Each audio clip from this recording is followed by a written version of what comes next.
iligtas agad at nakauwi ng bansa. Kinukumpina pa ng DMW ang report na 3 pisil ang nasawi sa insidente. Isa rin ang nawawala pa at hindi pa tiyak kung ito ang sinasabi ng mga huding na patay na ng matagpuan.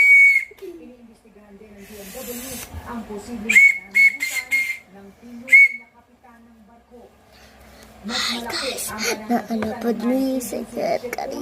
dahil lumalabas sa investigasyon ng DMW na marami silang paglabag. Tawa sa akin sa hanap ko ng kwan.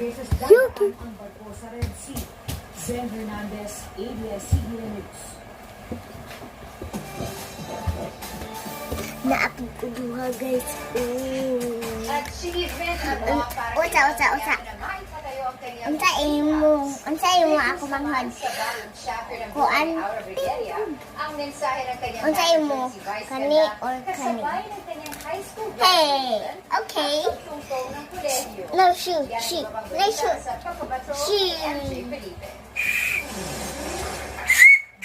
Awa ang manghod ako. Manghod. Kuha na sa guri mo hoyo. Oh, diba? Hawa na manghod ko na. Shit.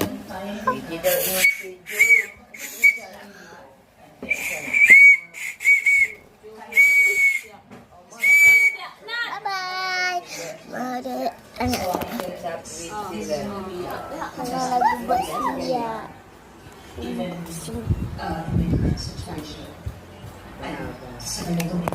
Ang bata na ito. Labis na naapektuhan ang pandinig nila ni matapos tamahan ng bacterial meningitis. Ang katapat ito, operasyon sa mga baguhang singers gaya ng Ben and Ben na isa sa mga kasama nila ni sa konsyerto. Awa guys. Grabe mo ito. Hindi siya. Everything he's been through. Kali na. Just getting to meet like beautiful beautiful souls and girls Diba? like that, you know. I Ako ang think they truly sila. enrich us right now as an artist.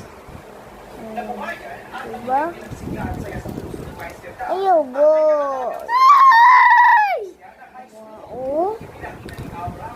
Anak ni siya. Oh yeah.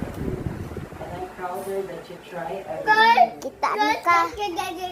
Kita na ka. Magkuha yung mangkod. Ha, ayo, mangpalik dito pandongap malamamitaw na naibaligyan ni Ate Joy.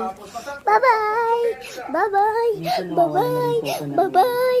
Bye-bye! Bye-bye!